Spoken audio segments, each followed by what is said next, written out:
Sa nakaraang episode ay nagawang makaligtas ni Goku sa mga halimaw ng planetang Bihay. Well now, that was fun. Nagawa rin nilang matalo ang Para-Para Brothers na bumalik para kunin sa kanila ang natitirang Dragon Ball. Sa pagpapatuloy, sinabihan ni Pan si Gero na makipagtulungan sa kanya at tinakot na babanatan kapag hindi sumunod. Walang alam si Pan sa pagpapalipad ng spaceship kaya iniutos niya ito kay Gero pero niloko lang siya nito. We're out of here! Tinanong ni Trunks ang Para-Para Brothers kung saan pumunta ang spaceship pero literal na kumanta ang mga bugok, ganun pa man ay nadulas ito at nasabi na pumunta ang spaceship sa planetang Lod. Samantala, dumating na sina Pan at Gero sa Planet Lod, tumunog ang Dragon Radar sa likod ni Gero kaya nalaman ni Pan na naroon ang Black Star Dragon Ball na ninakaw ng Para-Para Brothers. Nag-decide si Pan na sundan ang lokasyon at bawiin ito, nakaramdam ng panganib si Gero at sobrang natakot, kaya napilitan si Pan na iwan na lang ito at pumasok na lang ng mag-isa sa kastilyo. Sa loob ay kinilabutan si Pan nang makita ang maraming estatwa ni Master Lud. Sunod na nakita niya ay ang mga taong tagasunod nito at ang Black Star Dragon Ball, kaso nakita na siya ng mga bantay. Samantala, nakarating na rin sa planeta sina Trunks kasama ang Para-Para Brothers. Umiiyak ang Para-Para Brothers dahil alam nitong mapaparusahan sila sa kanilang pagkabigo. Ilang saglit pa ay dumating si Gero at sinabi nito kina Trunks ang nangyari.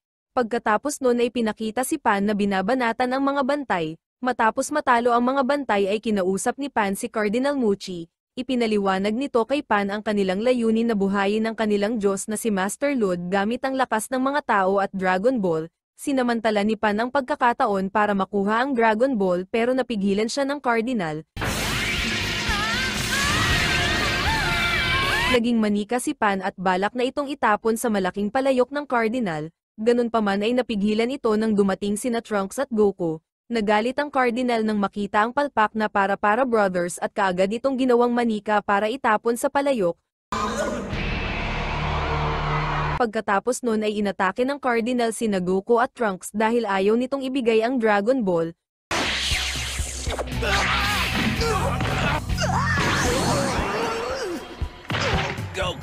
Maya-maya pa ay tinawag ng Cardinal ang isang malaking layon na robot at pinalaban ito kina Goku. Pero madali lang itong natalo ni Goku gamit ang malaking bato, habang si Pan naman ay natapakan sa mukha ni Gero kaya nagalit. Napansin ni Gero ang manikang si Pan at kukunin na sana pero may sumipa dito. Nadamay sa pagsabog ng robot na layon si Cardinal Muchi at namatay, pero biglang nagbago ng anyo ang sandata nito at nagpakilala bilang Muchi. Hinarap ni Goku at Trunks si Muchi sa isang laban. Kinokontrol ni Muchi ang mga bagay na natatamaan ng kanyang braso at ginagamit itong sandata.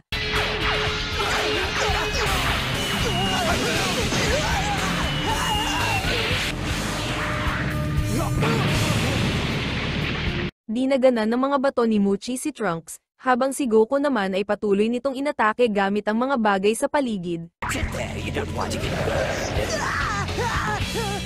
Dito ay hinamon ni Goku si Muchi na harapin siya ng personal kaya ganun nga ang ginawa nito. Sa puntong ito ay napilitan na si Goku na gamitin ang Super Saiyan. Sunod ay pinakita ang lalaki na nagngangalang Daltaki na pinapanood ang laban habang hawak si Pan. Sinabi nito na alam niyang matatalo si Muchi sa laban kaya bubuhayin na niya si Master Lud. Pero dahil kulang pa ang enerhiya na kinakailangan para mabuhay ito ay inutusan nito ang kanyang alagad na ipunin ang lahat ng tagapanalig.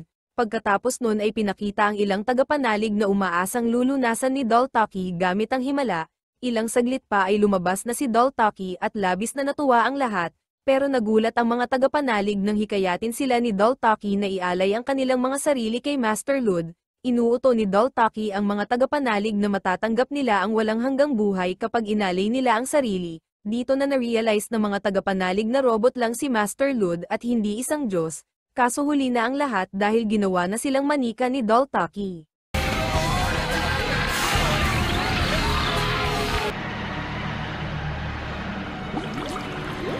Samantala, nagawang makatakas ni Trunks sa mga bato, habang si Goku naman ay patuloy pa ring nakikipaglaban kay Muchi. Nahuli ni Muchi si Goku at sinimulang higupan ng enerhiya. Buti na lang ay dumating si Trunks at pinatay si Muchi. Pagkatapos nun ay pinakita si Daltaki na pinaglalaroan ang manikang si Pan. Dito ay napansin ni Daltaki na madumi ang damit ni Pan kaya gusto niya itong palitan. Sobrang nagpanik si Pan dahil ibig sabihin ay tatanggalin nito ang kanyang damit. Sa kabutihang palad ay hindi natuloy ang pagtanggal ni Daltaki ng damit ni Pan dahil natapos na ang pag-aalay sa mga tagapanalig. Sunod ay pinakita na nakabalik na sa loob ng kastilyo sina Goku at nakuha nito ang Dragon Ball. Biglang dumating si Daltaki at pinakita nito kina Goku ang manikang si Pan. Pagkatapos nun ay binuhay na nito si Master Lud. Arise and fulfill your destiny!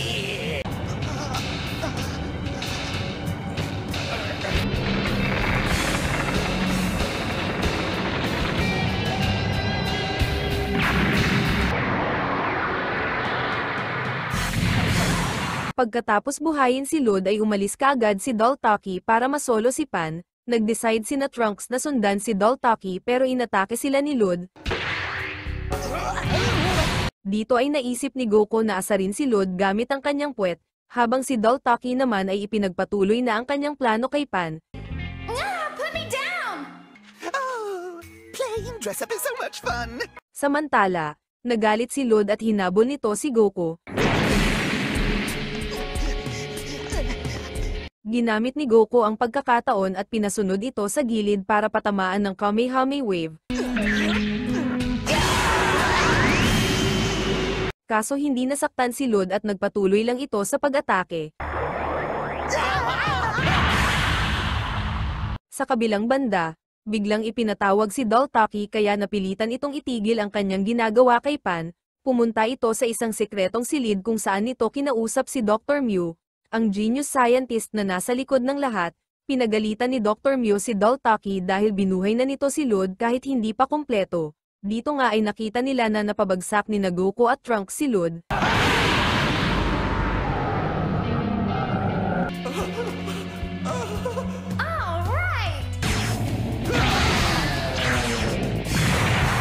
Ganun pa man ay nakabangon pa rin si Lud at pinaikot ang kanyang braso na parang propeller. Ayon kay Goku ay malakas si Lud pero hindi nito alam kung paano gagamitin ang kanyang lakas. Samantala, dahil sa nangyari ay lalo pang pinagalitan ni Dr. Mew si Daltaki, habang sina Goku at Trunks naman ay ginamitan ng Kamehameha Wave si Lud ng sabay.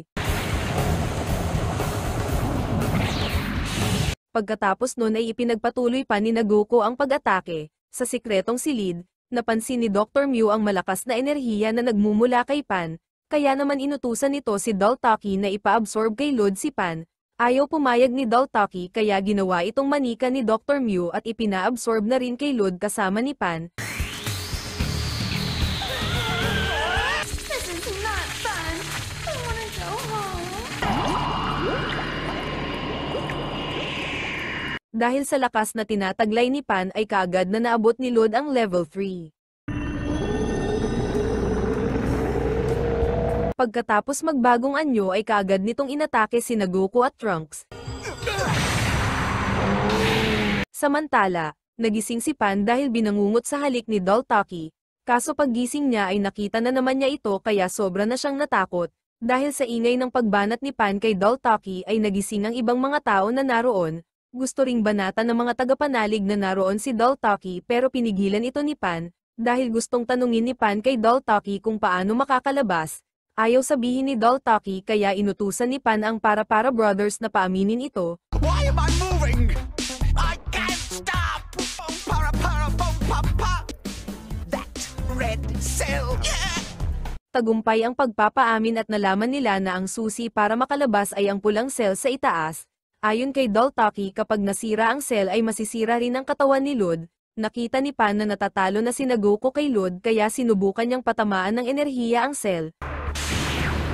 Ganun pa man ayon kay Daltaki ay hindi sapat ang ganong atake para matalo si Lud, dahil kailangan itong patamaan sa loob at sa labas ng sabay. Sinubukan ni Pan na kausapin sina Goku mula sa loob pero hindi siya nito marinig. Sa puntong ito ay nawawalan na ng pag-asa si Pan. Ganun pa man ay biglang sinabi sa kanya ng Para-Para Brothers na may kakayahan silang gumamit ng telepathy. Natuwa si Pan at muling napuno ng pag-asa. Kaso nainis ito nang malaman na kailangan palang kumanta ng Para-Para Brothers para magamit ang telepathy.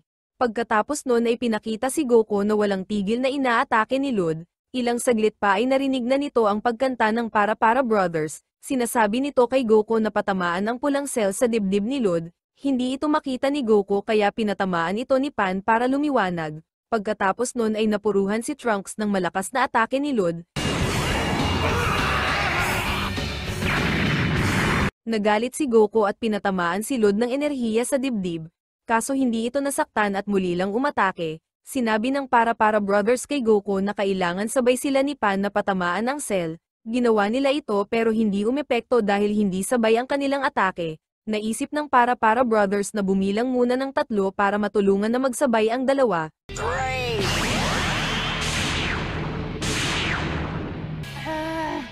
Grandpa. Kaso hindi pa rin nakakasabay si Goku dahil bobo pala ito magbilang ng numero. Dahil doon ay nag-decide silang baguhin ang bilang at gawin itong salita na may kinalaman sa pagkain. Purple Void!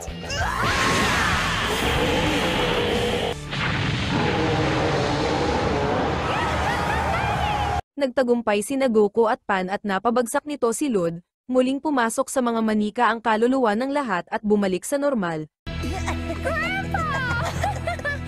Kaso pagkatapos nun ay kagad na tumakas si Daltaki. Nagpatuloy muli sa paghahanap sa mga Dragon Ball ang grupo ni na Trunks. Dito ay pinakita si Pan na nagluluto. Tinikman ni Giro ang niluto nito at sinabi na hindi ito masarap. Nagalit si Pan at binanatan si Giro. Dito ay narinig ni Pan na plano ni Trunks na bumalik muna sa Earth para ipalit siya kay Goten. Sobrang nasaktan si Pan sa sinabi ni Trunks at umalis na umiiyak.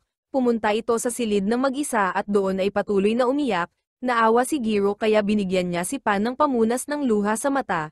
Pagkatapos nun ay nakadetect ng Dragon Ball si Giro sa malapit na planeta. Pinuntahan nila ito at nalaman na ang planeta ay may sobrang init na klima. Hindi nila natiis ang init at bumalik sa spaceship. Kaso kaagad rin silang lumabas dahil may nagpakitang halimaw.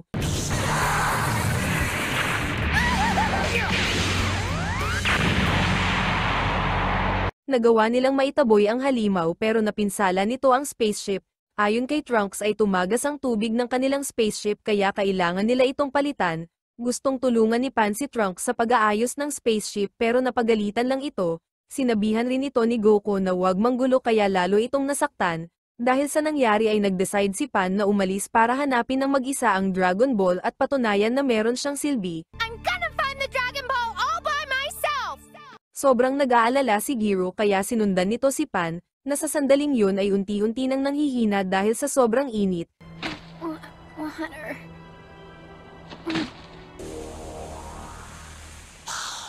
Samantala, pumunta si Daltaki sa planetang M2 para mag-report kay Dr. Mew, pero imbes na si Dr. Mew ay si General Rildo ang nakita nitong nakaupo sa opisina. Sinabi nito kay Daltaki na wala na siyang silbi bago ito pinatay gamit ang Ki Blast. Pagkatapos nun ay inutusan ni Dr. Mew si General Rildo na dakpin sina Goku para magamit niya ang mga ito sa experiment. Sa planetang Rhodes, nakita ni Giro ang mga bakas na naiwan ni Pan at sinundan ito, habang si Goku naman ay busy sa pakikipaglaban sa mga Sandipede. Sa sandaling ito ay natuklasan na ni Goku na nawawala si Pan, pagkatapos nun ay pinakita si Pan na inaatake ng Sandipede. Tuluyan nang naubusan ng lakas si Pan at bumagsak, pero buti na lang ay dumating si Giro para iligtas ito. Habang nakikipaglaban si Giro ay nawalan na ng malay si Pan at napanaginipan nito ang kanyang mga mahal sa buhay. Maya-maya ay nagising siya dahil sa tubig na tumulo mula sa kamay ni Giro. Lumalabas na nagawang matalo ni Giro ang Sandipede. Bukod doon ay nahanap rin nito ang Dragon Ball. Niyakap ni Pan si Giro at nag-sorry dahil lagi niya itong kinakawawa. Ilang saglit pa ay dumating na rin sina Goku at Trunks na umalis para hanapin si Pan. Pagkatapos nun ay pinuntahan nila ang oasis na nakita ni Giro para kumuha ng tubig. Dito ay humingi ng tawad si Trunks kay Pan para sa kanyang mga sinabi. Sinabi rin nito na mahalaga si Pan sa kanilang grupo kaya hindi na niya ito papalitan. Turned out to be a pretty good day after all. Objectives complete. Sa sumunod na araw ay pinakita si Pan na paulit-ulit na tinatalo ni Giro sa video game.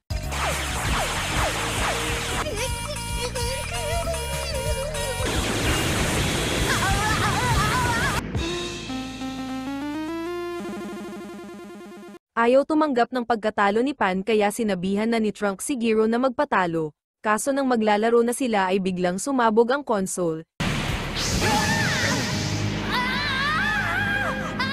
Hindi matanggap ni Pan ang nangyari kaya hinabol nito si Giro, pero bigla itong nabalot ng liwanag nang dumaan sila sa planetang M2. Ayon kay Giro ang Planet M2 ay ang kanyang pinagmulan at namimiss na niya ito. Dahil doon kinabukasan ay hiniling ni Pan kay Trunks na huminto sila sa planeta para kay Giro. Ayaw pumayag ni Trunks dahil alam niya na doon nakatira si Dr. Mew. Ganun pa man ay nagawa itong makumbinsi ni Pan na tumigil sa planeta ng isang araw. Sa planetang M2, pinakita si General Rildo na pinaghahandaan ang pagdating ni Goku. Pinuri nito ang tagumpay na pagkumbinsi ni Giro kay Pan na pumunta sa planetang M2. Masayang ni-report ni General Rildo kay Dr. Mew ang nangyayari. Pagkatapos nun ay pinakita si Goku na nakalapag na sa planeta. Dito ay sinubukan ni Goku na kainin ng isang mansanas sa puno pero sumakit lang ang kanyang ngipin. Lumalabas na ang mansanas ay gawa sa bakal at si Giro lang ang may kakayahan na kumain nito. Pagkatapos nun ay pumunta sila sa isang bayan pero laking pagtataka nila dahil wala silang makitang tao. Ilang saglit pa ay biglang nag-alarma ang lugar at maraming robot na kawangis ni Giro ang lumitaw. Binati ng mga robot si Giro dahil nagtagumpay ito sa kanyang misyon. Ganun pa man ayon kay Giro ay hindi niya alam ang sinasabi ng mga robot. Pagkatapos nun ay biglang umalis si Giro at akala ni Goku ay maghahanap lang ito ng pagkain. It is an honor to see T-2006. Kinausap ni General Rildo si Giro at pinuri sa pagdala nito sa grupo ni Goku sa planeta. Matapos makausap si General Rildo ay bumalik na si Giro at dinala nito sila Goku sa isang liblib na lugar. Dito ay inatake sila ng malalakas na robot.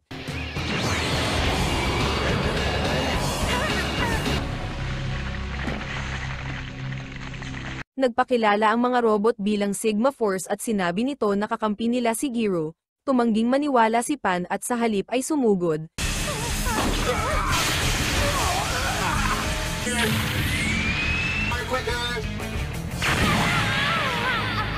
Nagtagumpay ang Sigma Force na madakip si Goku at Trunks, habang si Pan naman ay iniwan dahil mas mahina ito sa dalawa. I was such an idiot to ever believe him. Dinala ng Sigma Force si Goku sa laboratorio at sinundan ito ni Pan na nagtatago sa halaman. We are to report for mainframe duty. Pumasok si Pan sa machine base at muntik ng mahuli.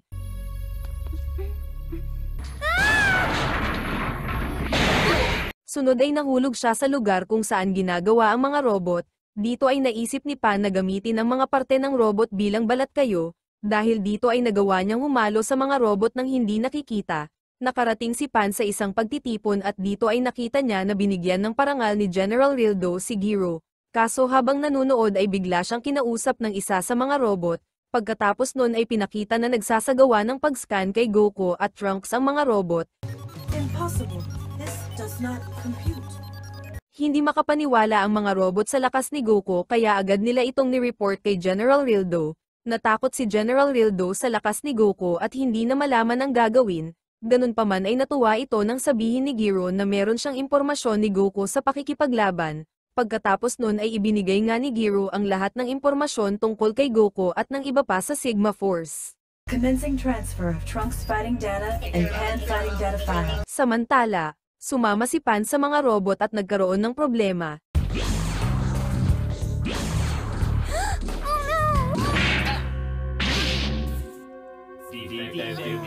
Hindi siya nakapasok sa pader tulad ng mga robot kaya inakusahan siya na depektibo. Dahil doon ay itinapon siya sa lugar kung saan dinadala ang mga depektibo. Dito ay nakilala niya ang isang robot at kinuwento nito sa kanya kung paano inubos ni Dr. Mew ang mga dating nakatira sa planeta.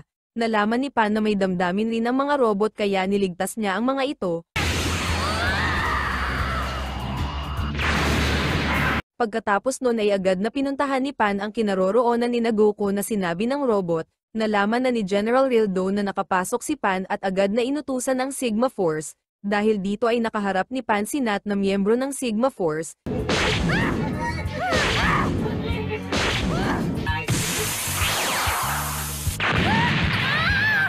Sinabi ni Nat na nalalaman niya ang bawat galaw ni Pan dahil sa impormasyon na ibinigay ni Giro. Nasaktan si Pan at nagalit sa nalaman kaya nagamit nito ang teknik na Maiden's Rage na hindi pa nakikita ni Giro.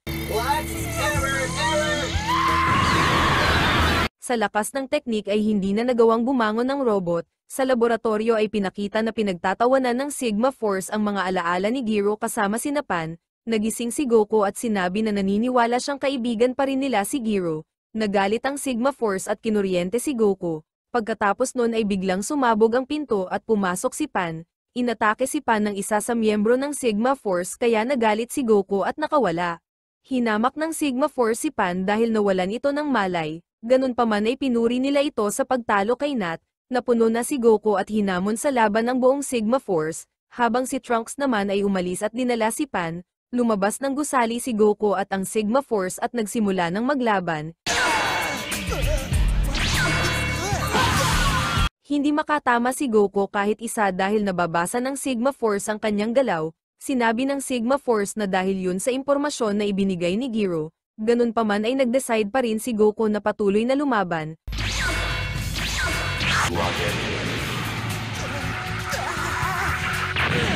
Dito ay nagpanggap si Goku na napuruhan at biglang umatake gamit ang Energy Blast.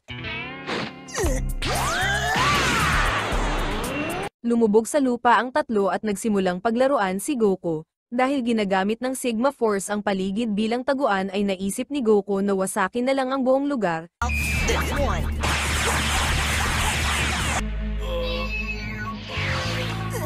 Samantala, nakarating na sina Trunks sa spaceship at nalaman nito na wala na ang Dragon Ball sa machine base. Sobrang nagalit ang Sigma Force sa ginawa sa kanila ni Goku. Nagsama-sama ang mga ito at naging mas malakas na robot. Pagkatapos magbagong anyo ay agad itong umatake.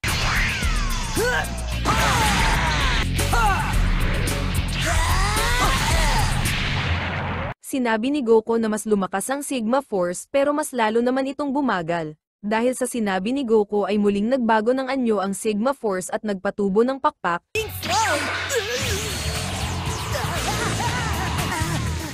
Where'd he go?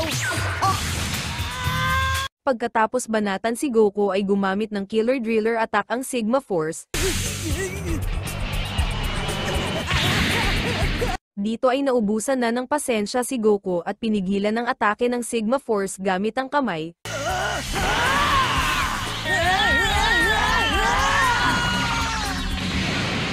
Sobrang nagulat ang Sigma Force sa pinakitang lakas ni Goku. Ganun pa man ayon kay Goku ay maliit na piraso pa lang ito ng kanyang lakas. Dito na na-realize ni General Rildo na malaking banta sa kanya si Goku at nagsimula ng kumilos. Sunod ay pinakita na kumilos na rin si Goku para tapusin ang Sigma Force. Tinapos ni Goku ang Sigma Force sa pamamagitan ng Kamehameha Wave. Pagkatapos nun ay may naramdaman si Goku na malakas na enerhiya na papunta sa spaceship. Naramdaman rin ito ni na Trunks kaya inihanda na nito ang sarili sa laban. Pinuntahan ni Goku sina Trunks sa spaceship at binalaan ito sa paparating na kalaban. Ilang saglit pa ay dumating na ang kalaban at ito ay si General Rildo. Sinabihan ni Goku si Pan na umatras dahil ayon kay Goku ay mas malakas pa si General Rildo kay Majin Buu. Ganun pa man malaki ang galit ni Pan kay Rildo dahil inutusan nito si Giro na magtraidor kaya ito sumugod. Laking gulat ni Goku at Trunks nang mapabagsak ni Pan si Rildo. Ganun pa man ay natakot si Pan dahil muli lang na tumayo si Rildo na parang walang nangyari. Dito ay ipinaliwanag ni Rildo na plano ni Dr. Mew na gamitin ang Dragon Ball para masakop ang buong galaxy. Pagkatapos nun ay biglang inatake ni Rildo si Pan. Hinarang ni Trunks ang atake na para kay Pan kaya ito ang naging bakal. Sinubukan ni Pan na ipaghiganti si Trunks pero hindi na ito umubra kay Rildo. Sinabi ni Rildo na ipinadala niya ang katawan ni Trunks kay Dr. Mew kaya umalis si Pan para bawiin ito. Dahil dito ay mag-isang hinarap ni Goku si General Rildo. Hindi matamaan ni General Rildo si Goku dahil masyado itong mabilis, kaya nag-decide ito na banatan muna si Goku. Samantala, Nakarating na si Pan sa kinaroroonan ni Trunks at binanatan nito ang lahat ng robot doon. Sa kung saan ay patuloy pa rin ang paglalaban ni Goku at General Rildo.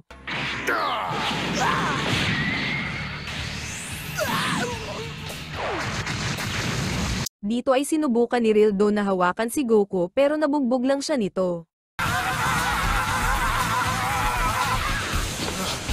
Samantala, natagpuan na ni Pan si Trunks pero muli itong nawala. Dito ay nakita ni Pan si Gero at babanatan niya sana ito pero biglang gumalaw ang paligid. Pagmulat ni Pan ay nasa labas na siya ng tower. Pagkatapos nun ay pinakita si Trunks na nasa laboratorio na ni Dr. Mew. Sunod ay pinakita na mas lalo pang uminit ang laban sa pagitan ni Goku at Rildo.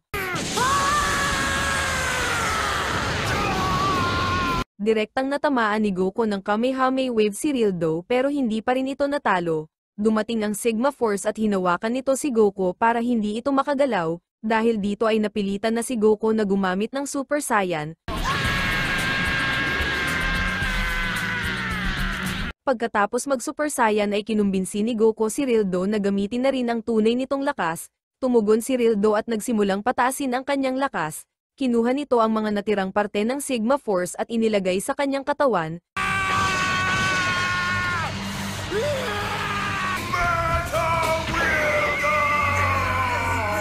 Nagbago ang kabuuang anyo ni General Rildo at naging Hyper Meta Rildo. Your race is inferior, and it must die! Muling nagsagupaan si Goku at Rildo sa pangalawang pagkakataon. Kaso unti-unting nagiging bakal ang paligid dahil sa mga atake ni Rildo.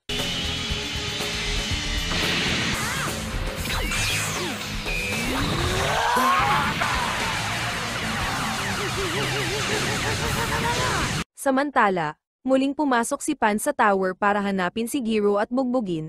Kaso nang makita niya ito ay bigla na namang gumalaw ang paligid. Sa laban ay pinakita na marami ng pinsala ang natanggap ni Rildo, pero biglang kinabit ni Rildo ang sarili sa planeta para magpalakas. Sinubukan itong patamaan ni Goku ng Kamehameha Wave.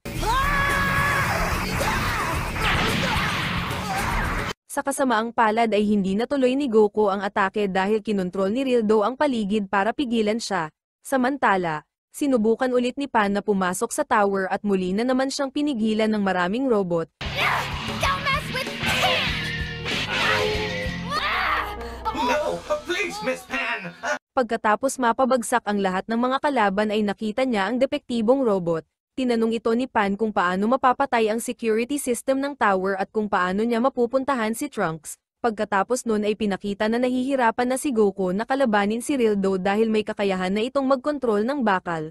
Bukod doon ay ginagawang bakal ni Rildo ang buong paligid para mas lalo pang lumaki ang kanyang kalamangan.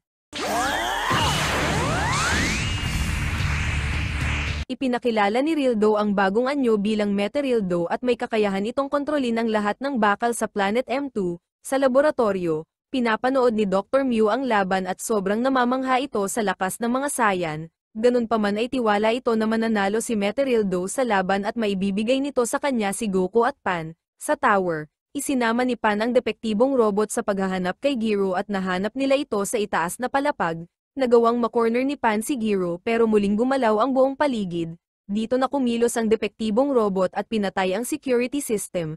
Nang ma-realize ni Gero na wala na siyang takas ay lumubog ito sa pader at bumalik ng may kasama. Gagamitan sana ito ng Kamehameha Wave ni Pan pero muling inactivate ni Gero ang security system.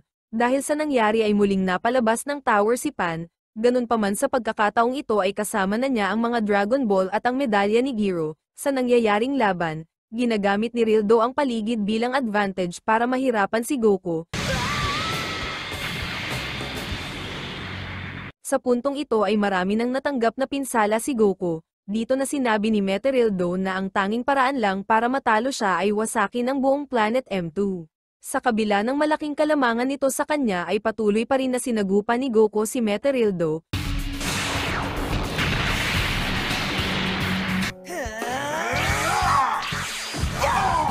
Sinipa ng malakas ni Rildo si Goku at tumilapon ito sa isang sinehan. Sinundan ito ni Rildo sa loob at doon ipinagpatuloy ang laban. Dito ay tinawanan ni Goku si Rildo dahil kamukha nito ang halimaw sa pelikula. Nagalit si Rildo at lalong binanatan si Goku. Ganun pa man ay mas lalo pa itong inasar ni Goku sa pamamagitan ng pagtatago.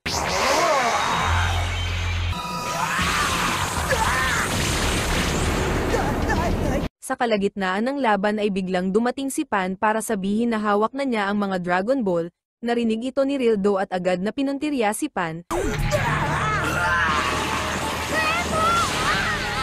Sa kasamaang palad ay parehong natamaan si Pan at Goku ng teknik ni Rildo at naging bakal. Agad na bumalik si Rildo sa machine base at ipinadala kay Dr. Mew sina Goku at Pan. Sobrang natuwa si Dr. Mew nang makita ang dalawa at agad na pinasimulan ang experiment. Begin the molecular restructuring operation now! Ganun pa man sa sandaling hahatiin na ni Dr. Mew si Goku ay biglang dumating si Giro. Nagpanggap ito na tutulong pero bigla nitong sinira ang mga gamit. Dito ay sinabi ni Giro kay Dr. Mew na kaibigan niya sina Goku bago nagpatuloy sa pagliligtas.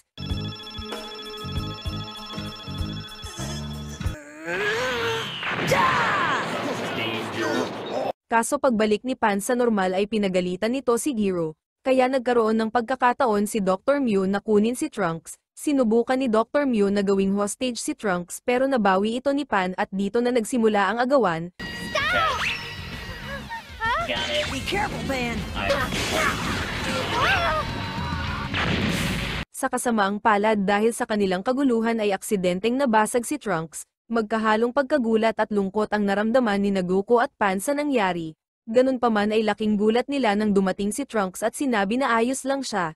Dito na inamin ni Trunks na ang lahat ng mga nangyari ay kasama sa plano nila ni Giro. Natuwa si Pan at niyakap si Giro. Pagkatapos ay binanatan na nila ang lahat ng mga robot ni Dr. Mew. Sinubukan ni Dr. Mew na pumasok sa isang silid pero hinarang ito ni Trunks. Ayon kay Trunks ay may sikretong itinatago si Dr. Mew sa loob ng silid. Binuksan ni Trunks ang pinto ng silid at tumambad sa kanila ang sikretong experiment ni Dr. Mew.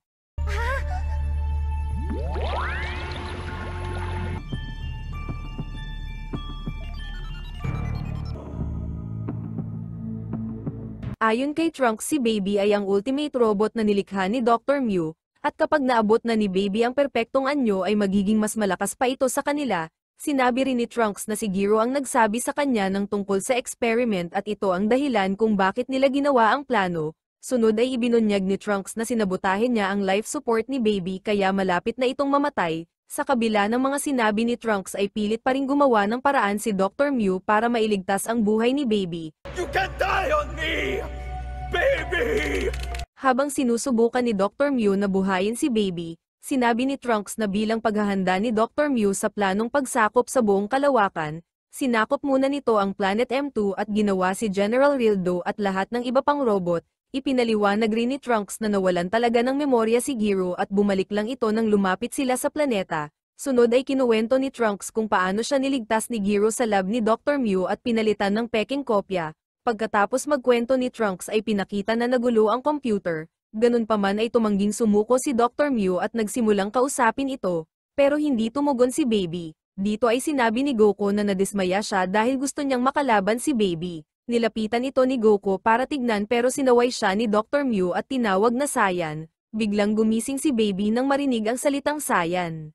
Ginagamit ni Baby ang enerhiyang nakaimbak sa capsule para maabot ang kanyang tunay na anyo. Labis ang tuwa ni Dr. Mew sa nangyayari. Habang si Giro naman ay sinubukan na tumakas pero hinawakan ito ni Pan, maya-maya pa ay naabot na ni Baby ang tunay niyang anyo at lumabas sa capsule. Sa lakas ng pagsabog ay napinsala si Dr. Mew at tumilapon sila Goku sa gilid. Sunod ay naglabas ng malakas na enerhiya si Baby at sobrang ikinagulat ito ni na Trunks. Pagkatapos nun ay paulit-ulit na sinabi ni Baby na patayin ang mga Saiyan kaya inunahan na ito ni na Goku.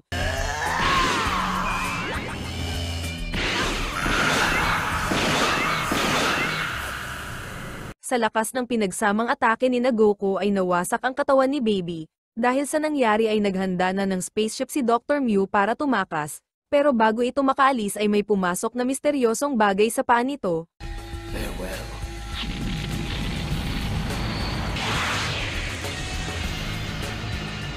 Gustong habulin ni Pan si Dr. Mew pero pinigilan ito ni Goku at Trunks. Ipinaliwanag ni Trunks na patay na si Baby kaya hindi na masasakop ni Dr. Mew ang kalawakan. Pagkatapos nun ay pinakita si Baby na lumabas sa likuran ni Dr. Mew. Dito na ibinunyag ni Baby na siya ang mastermind ng lahat. Sa madaling salita ay siya ang gumawa kay Dr. Mew at sa plano na sakupin ang buong kalawakan. Habang nakatingin sa Planet M2 ay nag-decide si Baby na sunod na puntiryahin ang mga Saiyan.